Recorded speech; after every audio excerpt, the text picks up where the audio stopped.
You're on. So back in the 90s, when I was still married to my kid's mother, we had a house built.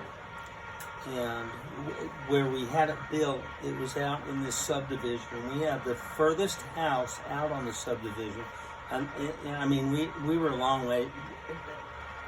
There was a lot of space between us and where the next house was going to be built.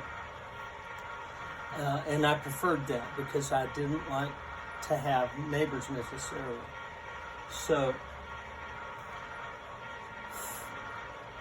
a little while later, somebody else built a house next to us. We knew it was going to happen, and I had all these hunting dogs back then. And so they built the house, and one day I'm out in the yard, and there's people starting to move in, and so I'm caught.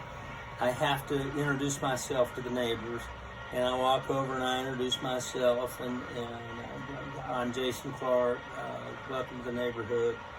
And as I'm talking to the dad,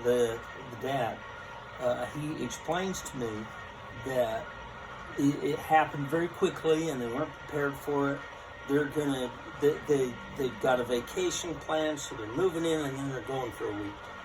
And while we're talking, I can see that the kids are packing a rabbit cage into the backyard. So, because they're in a hurry, I take that as a great excuse to get out of there. I excuse myself, hey, it sounds like you got a lot to do. And I bounce.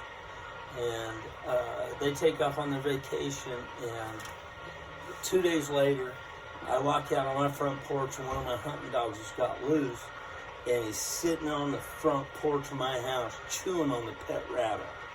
I mean, it's chewing on it. And I didn't feel like I could really go over to some people in the neighborhood and go, yeah, well, my hunting dog got loose and killed your little friend.